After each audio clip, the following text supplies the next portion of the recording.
से जहां पर आपको बता दें कि सीएम मनोहर लाल का दौरा है। धार्मिक संगठनों के साथ सीएम ने बैठक की है। सामाजिक संस्थाओं के लोग भी इस दौरान मौजूद रहे। गीता जयंती कार्यक्रम को लेकर चर्चा हुई है। बड़ी खबर, भव्य रूप देने पर सीएम ने आभार जताया है। तो कुरुक्षेत्र के दौरे पर आपको बता दें कि हरियाणा के मुख्यमंत्री मनोहर लाल रहे और इस दौरान धार्मिक संगठनों के साथ सीएम ने बैठक की है। और साथ ही आपको बता दें कि यहां पर गीता जयंती को भव्य रूप देने को लेकर यहां पर बैठक की गई है। साथ ही आपको बता दें कि गीता जयंती को और भव्य रूप देने पर विचार विमर्श किया गया है। साथ ही सीएम ने आभार भी जताया है।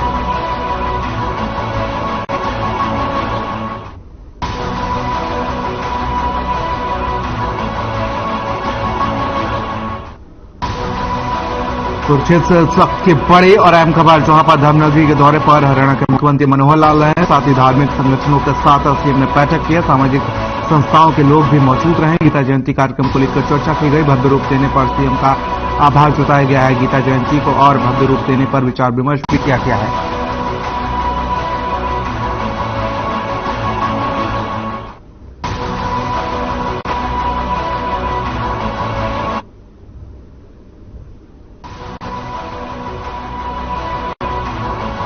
तो तस्वीरें देख सकते हैं, यहां पर बैठक का आयोजन किया गया है। गीता महोत्सव को और भव्य तरीके से मनाने को लेकर यहां पर ये बैठक की गई है।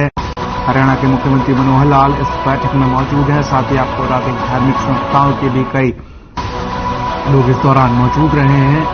धर्मनगरी के दौरे पर हरियाणा के मुख्यमंत्री मनोहर लाल।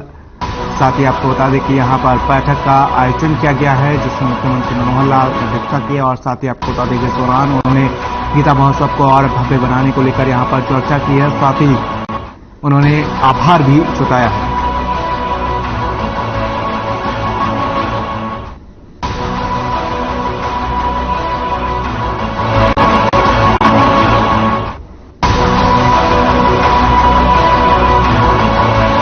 इस वक्त की बड़ी खबर चंडीगढ़ से है, जहां पर आपको बता दें कि चंडीगढ़ से सबसे बड़ी खबर, नवनिर्वाचित पंचायती राज सदस्यों का शपथ ग्रहण समारोह 3 दिसंबर को होगा।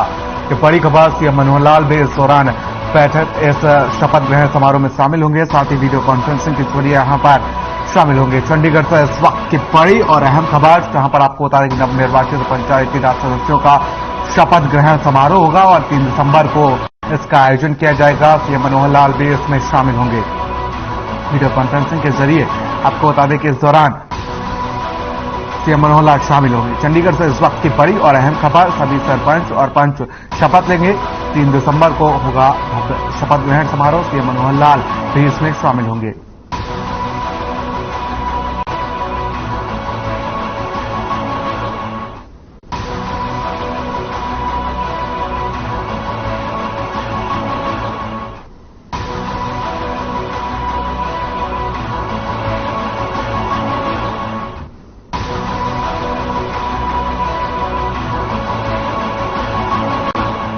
गुरुग्राम के भूसी में श्याम कुंज कॉलोनी में दबंगों की दबंगई देखने को मिली है, जहां पर सरेआम अज्ञात बदमाश लोगों को काफी परेशान कर रहे हैं और काफी पुराने खाली पड़े प्लॉटों पर रेडीमेड बाउंड्री वॉल लगाकर कब्जा कर रहे हैं। बता दें कि जो लोगों ने बाउंड्री वॉल लगाई है, उनके बारे में अभी तक ये जानकारी किसी को भी नहीं है कि ये लोग कौन है और आखिर इस तरह से दबंगई दिखाते हुए 15 से 20 साल पहले खरीदे गए प्लॉटों पर कब्जा क्यों कर रहे हैं।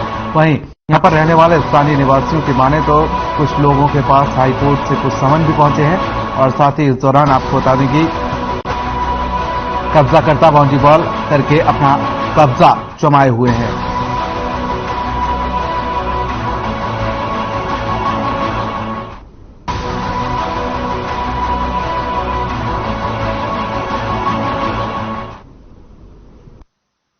भैया आपने आके ये बाउंड्री लगा रहे, बोला हमारा प्लॉट है बोल के सब कब्जा करके चले जा रहे। हमें तो पता भी नहीं, हम इधर रहते भी नहीं, बाहर रहते हैं। प्लॉट लेके डाल रखा है ऐसे जी। बस आके अपने घेराबंदी करके चले गए। हमें तो 2-3 दिन के बाद पता चला, फिर हम आए, फिर ऐसे पुलिस चौकी में गए, पुलिस में कंप्लेन कराई, सब कुछ कराया। फिर और पिछले कुछ दिनों से यहाँ जो हालात चल रहे हैं, हम बहुत स्ट्रेस में हैं। पिछले 12 साल से हम यहाँ रह रहे हैं और अभी जो सिचुएशन है आप देख ही रहे हो, बहुत टेंशन में है। ये आके बाउंड्री कर दी और कब्जा किया जा रहा है, ये समझ में नहीं आ रहा है ये क्या गेम चल रहा है। और हमने 2011 में लिए थे प्लॉट, आज तक हमें कुछ पता नहीं चला था। बस अभी 1 महीने पहले हमारे पास समन आया है कि 6 तारीख को डेट है आपका, आप कोर्ट में हाजिर हो या वकील लगाओ, कुछ भी करो, पर हमारे पास लीगली रजिस्ट्री है।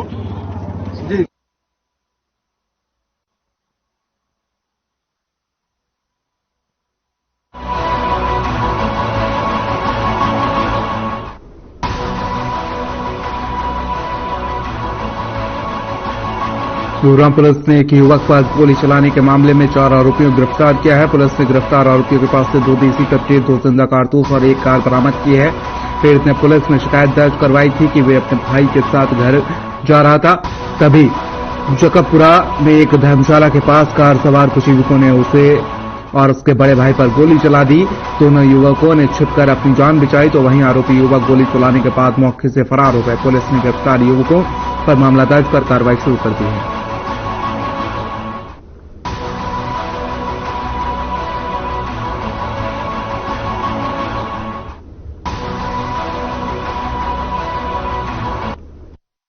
ये 23-24 की रात को जैकमपुरा गांव में दानक समाज जो धर्मशाला है उसके पास 4 लड़कों ने स्विफ्ट कार में जो आए थे 2 लोगों पे फायरिंग की थी। तो इसमें शिकायतकर्ता रोहित ने बतलाया कि 4 लोगों ने हमारे पे फायरिंग की है और ये फायरिंग का इंसिडेंट रात को लगभग 11:30 बजे हुआ जब वो खाना खाकर लौट रहे थे। तो उन्होंने 5 लोगों के खिलाफ ही भाई ने एफआईआर दर्ज कराई और उसके बाद इसकी investigation CIA sector 17 inspector Narendra द्वारा की।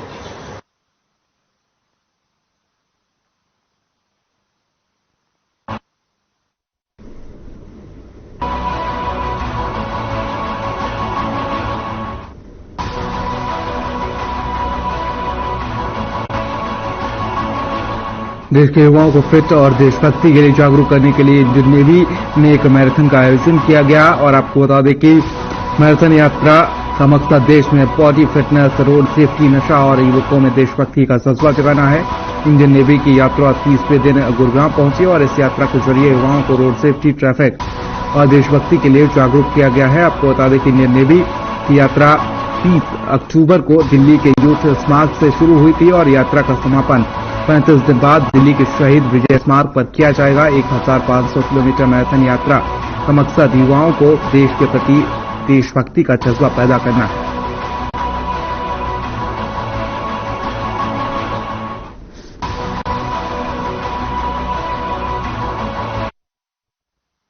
सर, हमारा भारतीय नौसेना का जत्था 1500 किलोमीटर की दौड़ अभियान पर निकला है, जिसकी शुरुआत हमने 30 अक्टूबर को राष्ट्रीय युद्ध स्मारक इंडिया गेट दिल्ली से की थी और जो 1500 किलोमीटर की जो डिस्टेंस है हम 35 दिन में पूरी करेंगे। हर रोज हम लगभग 43 से 45 किलोमीटर की जो डिस्टेंस है वो पूरी करते हैं। 5 से 6 घंटे हम रोज भागते हैं। दिल्ली से शुरुआत करते हुए हम सोनीपत, पानीपत, करनाल, यमुनानगर, पंचकुला, चंडीगढ़, उसके बाद अंबाला, कुरुक्षेत्र, कैथल, जींद, फतेहाबाद, सिरसा, हिसार, भिवानी, दादरी, महेंद्रगढ़, पलवल, फरीदाबाद होते हुए आज हम गुड़गांव पहुंचे। आज हमारा 30वां दिन है। लगभग हमने 1250 किलोमीटर की डिस्टेंस पूरी कर ली है।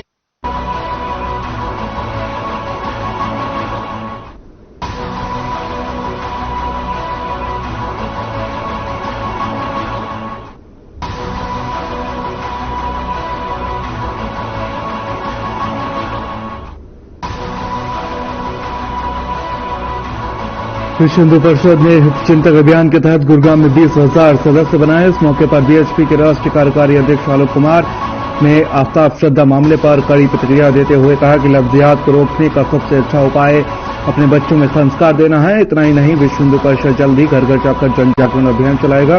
विश्व हिंदू परिषद प्रदेश में हित चिंतक अभियान चला रहा है और जिसके तहत संगठन में सक्रिय सदस्यों को शामिल कर हिंदू धर्म के प्रति लोगों को जागरूक करना है। इसी कड़ी में बीएचपी के राष्ट्रीय कार्यकारी अध्यक्ष गुरुग्राम पहुंचे और कई स्थानों पर कार्यक्रम में शामिल हुए। इतना ही नहीं, उन्होंने अपने हाथ से 20-20 रुपए की रसीद साइन कर लोगों को हित चिंतक बनाया। तो वहीं गुरुग्राम में विश्व हिंदू परिषद ने 20,000 सदस्य बना लिए हैं, लेकिन अब लक्ष्य 60,000 का लक्ष्य लेकर चल रहा है। साथ ही आपको बता दें कि विश्व हिंदू परिषद गुरुग्राम में कई कार्यक्रम आयोजित करने वाला है।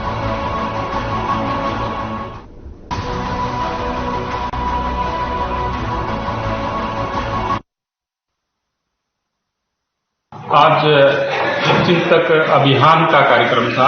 गुरुग्राम सदर बाजार एरिया में हमने हितचिंतक बनाए और वहां पर सदर बाजार में जा जाकर जो वहां हमारे कार्य क्षेत्र में लगे हुए जो बंधु हैं, दुकानदार हैं, उन सबको हमने आज हितचिंतक बनाया। इतने पुराने कार्यकर्ता गुरुग्राम में उनके कदम हो और हमारा हितचिंतक अभियान थोड़ा पीछे रहे, ऐसा पॉसिबल है नहीं। हमें उम्मीद है कि जो लक्ष्य हमने रखा था उससे कहीं ज्यादा ऊपर हम इस लक्ष्य को पार करेंगे और हितचिंतक अभियान के लिए 3 साल में एक बार चलता है। आज हमारे गुरुग्राम में बड़े सौभाग्य का विषय था कि जो साल भर विश्व हिंदू परिषद का हितचिंतक अभियान चलाया जाता है, उसमें श्री आलोक जी की हमें मार्गदर्शन मिला और हमें उनकी बहुत ही मार्गदर्शन मिला।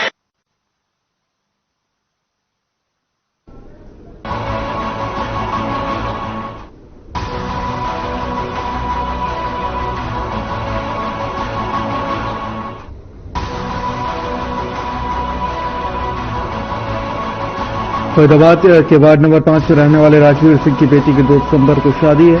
ऐसे में उनको घर के चारों तरफ गंदा पानी जमा होने का चिंता सता रहा है ताकि बेटी की बारात घर तक कैसे पहुंचेगी, जिसको लेकर बहन पूनम ने ट्विटर पर मुख्यमंत्री मनोहर लाल को इस समस्या का समाधान करने का अनुरोध किया था। इसके बाद कुछ अधिकारियों ने मौके पर पहुंचकर पानी निकासी कराने का काम शुरू किया है, लेकिन 2 साल बीत जाने के बावजूद भी समस्या का समाधान नहीं हुआ।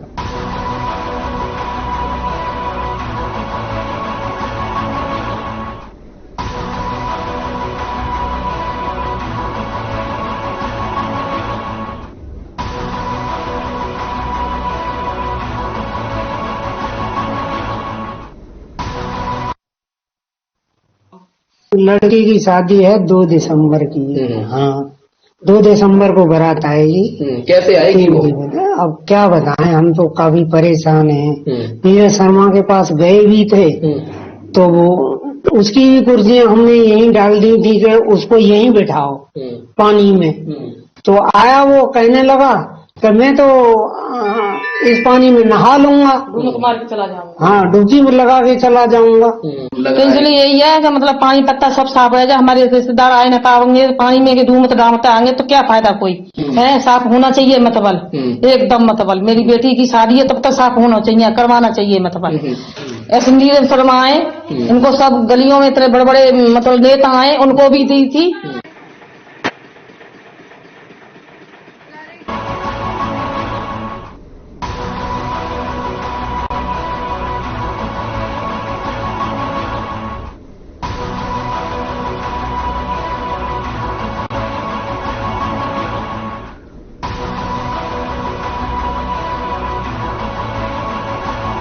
प्रदेश में एमबीबीएस छात्रों का मामला लगातार गर्माता जा रहा है। सोनीपत में आईएमए सदस्यों ने सभी निजी हॉस्पिटल की ओपीडी बंद कर दी है। डॉक्टर्स ने कहा कि इस दौरान इमरजेंसी सेवाएं जारी रहेंगी। हॉस्पिटल की ओपीडी छोड़कर पार्क पहुंचे आईएमए के डॉक्टर्स ने अपनी हड़ताल जारी रखी है। उन्होंने कहा कि मरीजों और स्वास्थ्य विभाग को सूचित कर आपातकालीन सेवाओं को भी बंद किया जाएगा। आईएमएफ प्रेसिडेंट ने कहा कि अगर सरकार एमबीबीएस स्टूडेंट्स की मांगों पर जल्द फैसला नहीं लेगी तो बड़े स्तर पर आंदोलन किया जाएगा।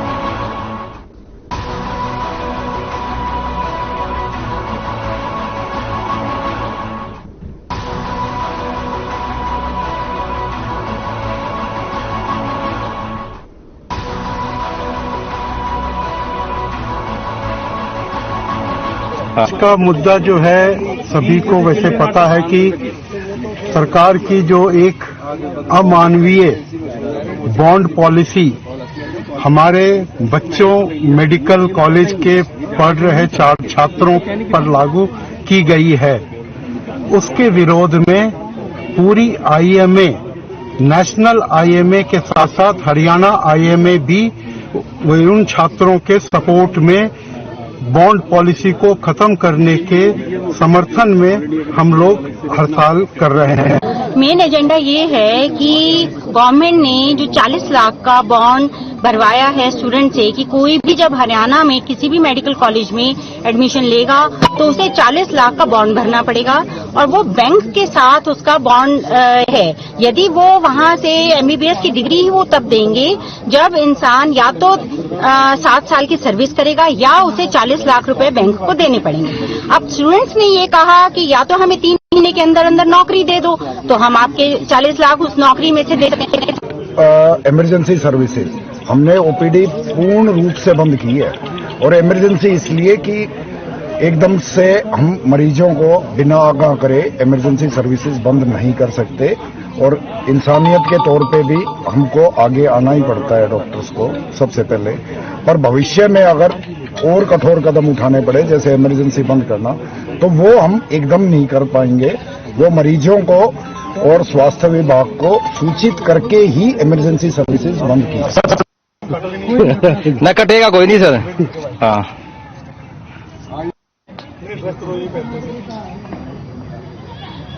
मैं डॉक्टर एक मिनट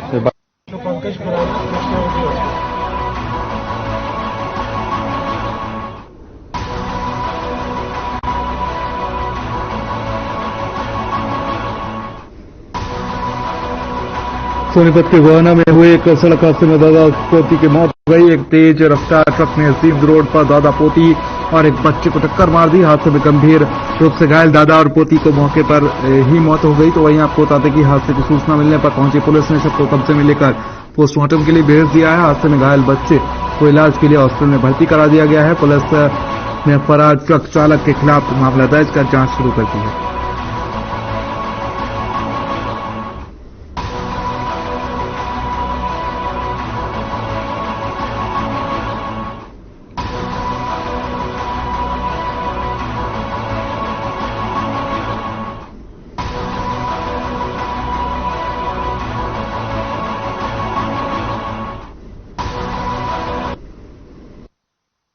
हादसे बारे में से होगा अभी आगे बाइक चल रही थी, पीछे से एक ट्रक वाला आया उस साइड से और सीधा उनके ऊपर ट्रक चढ़ा गया। यहाँ पे जो पीछे गया यहाँ के पहुंचा उनको मौके पर ही लड़की की और उसकी चांद की डेथ हो गई।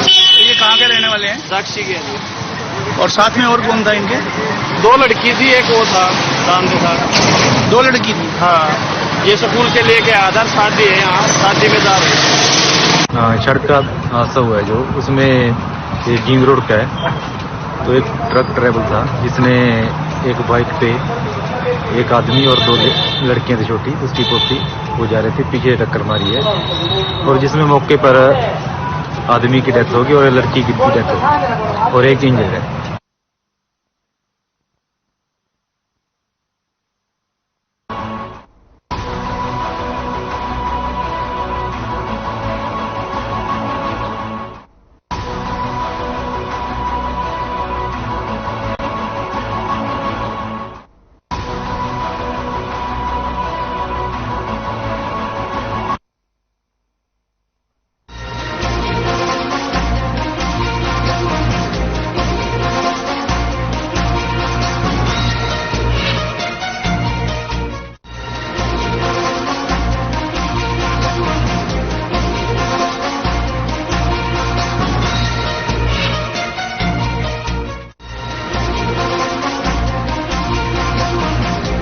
दिल्ली की होलसेल मार्केट हरियाणा में संभावनाएं तलाश रही है।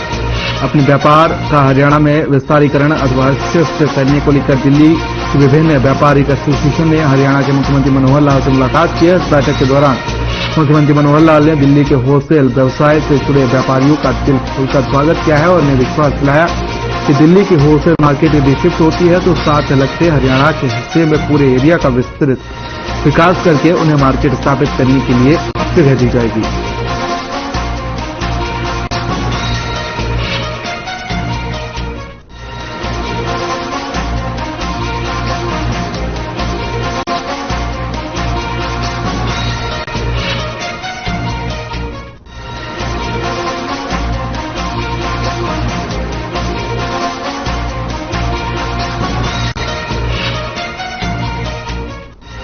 हरियाणा में बढ़ रहे नशे के कारोबार को लेकर गृह मंत्री अनिल विज ने अपनी चिंता व्यक्त की है। इस दौरान उन्होंने कहा कि हम जल्दी हरियाणा से नशे को खत्म करने का काम करेंगे। साथ ही उन्होंने कहा कि नशे के कारोबार से जो भी नशा तस्करों ने अवैध संपत्ति बनाई है उसको पहले भी ध्वस्त किया गया है और अब दोबारा फिर कुछ संपत्ति हमारी लिस्ट में है, इसको जल्दी ध्वस्त करने का काम किया जाएगा।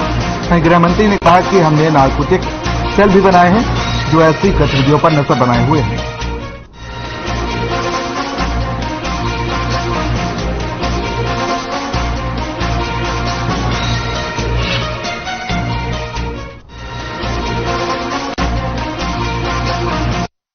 अभी बदला अगर कोई इससे अफेक्टेड हो गया तो उसका नशा छुड़ाने के लिए उनको डी एडिक्शन सेंटर तक लेकर जा सकें, और अगर उनके क्षेत्र में कहीं पर ये नशे का काम हो रहा है तो उसके लिए बाकायदा एक ऐप बनाई गई है, उस ऐप में वो पोस्ट कर दें ताकि उनको पकड़ा जा सके और ऐसे तमाम लोगों का जो नशे में इन्वॉल्व है एक डेटाबेस भी बनाया जा सके। अभी बदला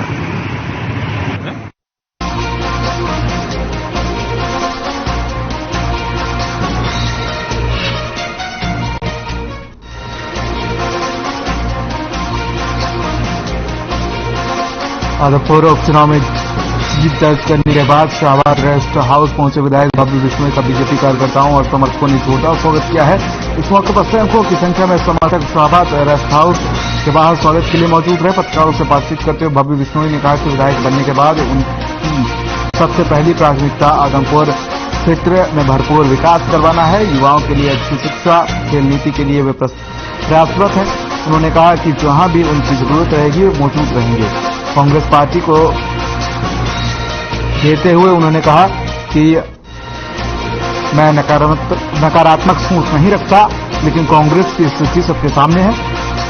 कांग्रेस का अस्तित्व खत्म हो चुका है, कांग्रेस एक डूबता हुआ जहाज है। उन्होंने कहा कि हरियाणा के मुख्यमंत्री मनोहर लाल प्रदेश के युवाओं को मजबूत और सशक्त करने का लगातार प्रयास कर रहे हैं। बीजेपी नशा मुक्ति को लेकर बेहद गंभीर है।